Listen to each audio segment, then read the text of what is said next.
Hello ladies and gentlemen, and welcome back to part 2 of our katana video, our first model that we're making. Now, we only have a few things left and then we're going to import, so this video shouldn't take too long. First things first, I want to add some vertex paint. Now what vertex paint is, it's essentially painting along the faces of the model. Now this is used for some modifiers as well, but this is just to add like a gradient in Studio without actually adding a texture. So it doesn't matter what material you choose or color you choose in Studio, it's still gonna have like a gradient and it's gonna look cool.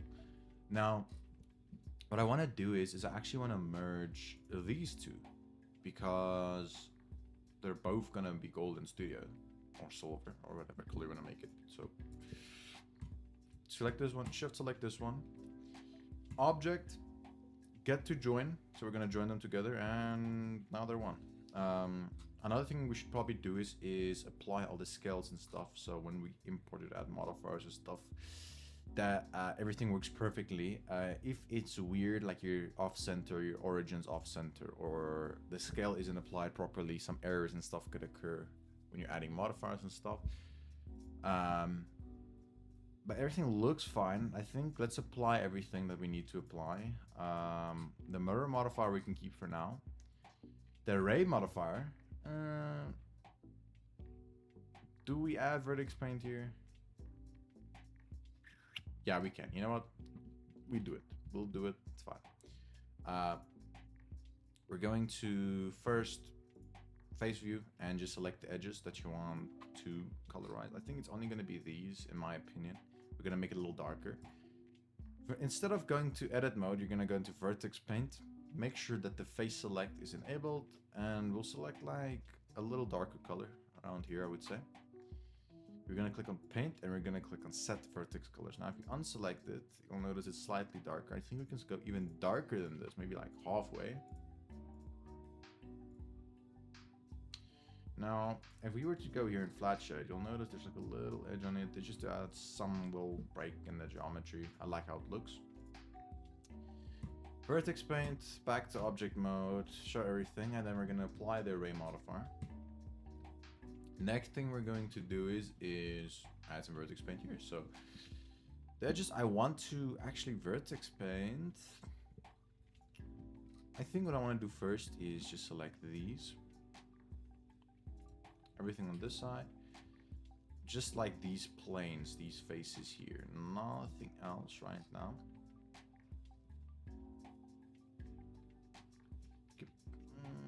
Edges too.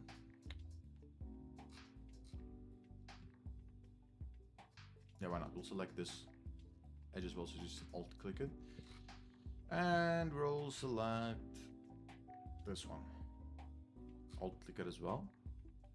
Edit mode, vertex paint, make sure face select is on. And we can keep the same color, let's see how it looks. If it's too dark. Yep, it's a little too dark. So we're just gonna click this again. Make it a little lighter up to here. Paint, set colors. Bet. Now I wanna add some black outlines. Now, how do we do this? We're gonna unselect everything, go back into edit mode. Make sure to face select and select, alt select this face. Alt select this face. Alt select this face. Get rid of alt select this one. We can just like go into the mesh mode and use the brush select. Now, what's gonna happen if we go back into vertex paint, make sure the face select's on and make it black. Paint, set colors. Now we have this little gradient going on here, which I quite like. If you want to see all the vertex colors, you can always just click this drop down menu for the viewport shading. Make sure that attribute in the color is selected, then you can see it for everything. I like how that's turning out. Back into object mode, and all we're going to add, the only other thing we're going to add is along this edge. So we're going to select all these vertices. You can just probably go into side view with the brush select. Brush it up to here. Make sure the bottom ones are selected. Make it, I would say not halfway, maybe a little less. Face select, make sure it's on. Paint, set vertex colors. Bah, done. We're Now, in Studio, it's gonna have a gradient. Like, it's still gonna be flat shaded, but it's gonna have like a little darker area, a little lighter area, the edge outline. That's what we want. And you can apply this to any model. Just make sure you select the edge you want, go into vertex color, make sure the masking is on them. That's what that face thing on the top is. And then just say set vertex color, select the color you want. You can make it with any color, but we keep it either between black and white, because if it's red and you try to change the color in Studio for like green, it's gonna be like bluish. It's not gonna be the color that you want it to be. We're doing it like this so we can change it to anything in Studio that we want. I don't think there's anything else I really want to do. We're gonna apply our modifiers though, so we're just gonna select our blade. Apply the modifiers. Anything else? Nope. Now press A to select everything. Press Control A and select all transforms. This is gonna, like I said, apply all the transformations. Make sure the scale is fine, the rotation and location data is fine. Like here on the transform thing, it should be 0 on everything except scale. It should be 1. Dimensions doesn't matter too much. It's going to make sure the origin, which is this little thing, is at this point. This is like the pivot point, essentially. And we're done. Now, we want to export this in separate meshes. So, I'm not going to show you my file for privacy's sake, but you're just going to select the mesh, one mesh at a time. File, export. You can export OBJ, but then the vertex paint data will not carry over. So we want to export as FBX specifically. Now you're going to click it and a menu is going to pop up and you're going to give it a name and say export. So we're going to do blade, we can do hilt, or you can just call it gold. You can do wrapping, and remember the handle as well. Now when everything is exported, I'm going to jump cut into Studio to show you actually how to input any mesh. Like I said, just for privacy's sake, I'm not going to show you my PC. You can figure this out on your own. It's not that difficult. Just make sure that it's FBX. Otherwise, everything we did is not going to carry over, okay? And open Studio, make sure it's downloaded and you're logged in, and make a base plate, and I'll show you from there. One thing I almost forgot about is when you're exporting, doesn't matter what file it's in, make sure that you have selected object selected. It's going to be in your top right. If it's not on, it's going to just export everything at the same time. So make sure it's select object, only select one at a time and then do it 1, 1, 1, 1. And this just makes the process a lot easier. Okay, now once you're in Studio, before we import, just for future's sake, I want you to go to View and make sure the Asset Manager is on. It's this little thing, you're not going to use it right now, it just makes importing easier. I want it to be open there for you. Now, next thing, Explorer properties, you can move it around wherever you want it to be. I just like to keep mine down here. Oops. Down here. You can just click and drag it around. Don't worry about the toolbox, it doesn't matter that much. We only need the Explorer, properties, Asset Manager, but we're probably only going to use these two right now. You don't have to move around, it's like Roblox. WASD, right click to rotate camera, you can select click. If you go back to home, you have tools here, scale, move, everything.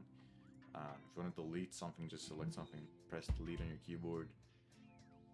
Here's your axis view, you can click it to snap to anything. If you want to move faster, you can just use your scroll wheel with right click, hold in. If you hold it in at the same time, you'll see you can change your speed and everything. But we're just going to start importing everything. So once you've exported everything, making sure that you have the select object on, named everything, we're going to make sure nothing's selected, right click and open space, make sure you click insert object, and then we're going to look for mesh part. Now, this allows us to import our meshes. So we're going to go to the property manager, wherever yours is on the screen. You're going to click on mesh ID, this little drop down menu, and we're going to just import everything. So one at a time, blade, metal, wrap, handle. You're going to click whatever you want to import. Then you're going to just click open. We want everything to be lined up. If it's only one mesh, you can just say yes, scale it down, resize it, and it's going to ask you for the location as well. But in this case, we don't want to change the scale, so we can make sure everything is lined up when it's imported. So we're going to say, would you like to resize your mesh? No. Would you like to move your mesh to a given location? Yes. So it's the correct location with the correct scale. Yes. The blade's going to import. Now, I'm gonna jump cut to where everything's imported. It's the same process. Mesh part, you don't even have to add a mesh part, honestly. If you want to, you can just Control D, and it's gonna add a new mesh. As you see, you can't see it because my camera's in the way. You can see there's 2 meshes now. And you're just gonna repeat that process. You're gonna select on any other mesh, click the file, next part, same thing. And if your scale is applied properly and everything, then it should work with no problems whatsoever. If there's a problem, like I said, join my Discord, ask me a question, I'll help you with it immediately, as fast as I can get to you. But yeah, after we're done, I'll show you how it's going to look. Okay, now we're back. Now, after everything is imported, you can just drag, click, and select them. If you want to select something, let's just shift, click, and select the other thing. Move it up a little bit. Just make sure you select this one and just drag, click, and move it around. As you can see, it looks kind of weird, like it's transparent here. Now, this is because we forgot to check the faces for the direction the normals are facing. Now, in Blender, all you have to do is, you can do a regular check. You can just make sure everything's here, everything you want to look at. You see this little drop-down menu. Actually, let me move my camera out of the way. You just click this little drop-down menu up here, and you select face orientation. Now, if it's red, that means the inside is flipped. So if we click backface normals here, or backface color, you see it's transparent. Now, this can give you certain effects at certain times, but we don't want that now. Now, all I want you to do to fix this is go back into Blender. I did this on purpose, so you know, you need to learn somehow. And select the mesh, press tab to go into edit mode, press A to select all the faces, press shift and N. It should become blue. Same thing with the other mesh. Tab, A, shift, N. You can re-export these two. We haven't scaled it down. You can just Control Z to make sure it's at the right position again and just re-import the things that you want to be fixed now.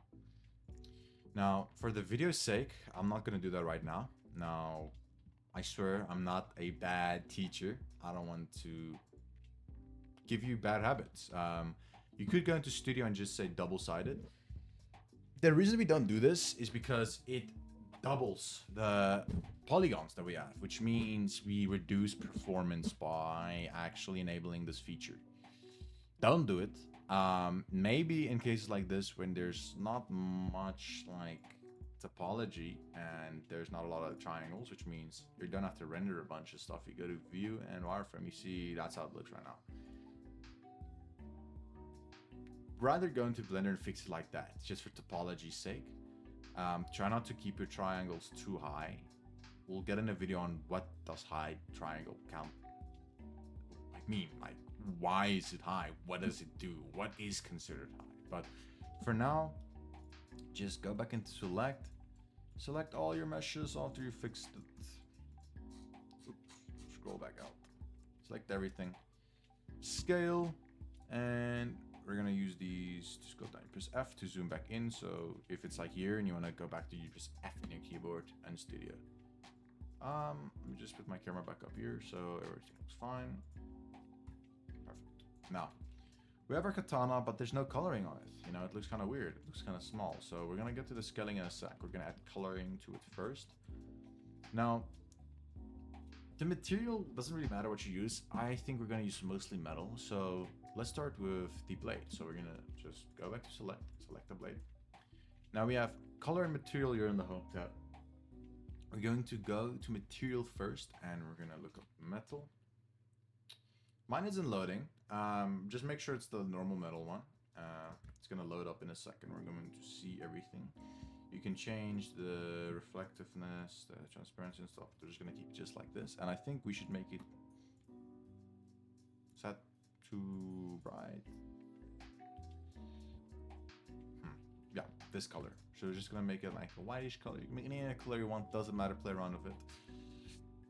Hilt is next.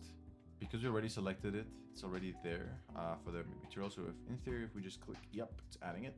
I want to make this gold. So around this color, you might just think yellow. You can do it, but I feel like it's too yellow. I like to give it a little orangey tint. So I like this a little more. Then we have the wrapping, select them. I think a wrapping color,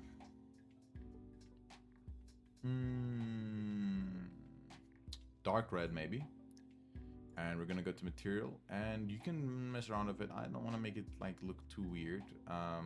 So I would say plastic, and we just go for the normal plastic look. For the handle, I'm gonna keep it white. I don't really know what material I want it to be. Honestly, let's just keep it smooth plastic for now. I want you to select everything, group it. We're gonna call it up here in our Explorer. We're gonna just call it, oops, double click it. Wasn't doing it, okay. We're gonna call it Katana. Oops, caps lock's on. Katana. Enter. Now, only thing left to do is make sure that it fitteth with a character. So we're gonna go to the avatar tab we have here, rig builder, and we're just gonna say, it doesn't really matter if it's R6 or R15. I'm just gonna say, keep the settings like this and just say block avatar, press F, move it however you want. Now, obviously it's too small. Why would somebody use a blade this small? But we're gonna match the size in a sec. So we're just gonna go back to scale, make it this big just for now, for reference sake. Put it in his hands. You can hold shift to not snap it.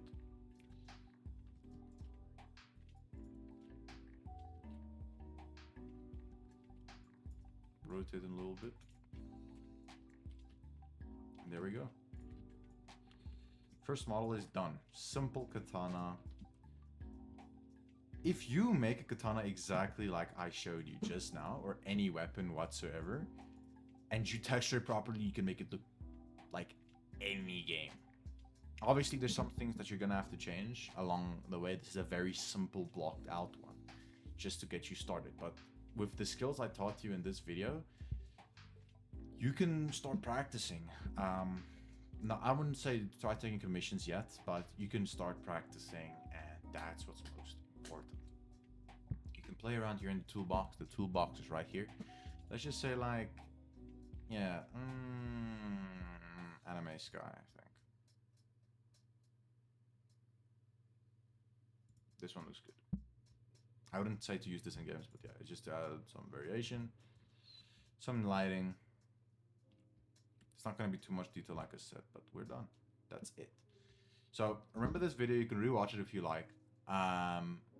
Next video is psychology, so we're going to get into it. And yeah, I hope you enjoyed. A lot of things to still teach you, so I want you to watch at least one video every single day and practice as much as possible. Leave suggestions on how to improve. Ask me questions in the Discord server in the description, and I'll see you in the next one.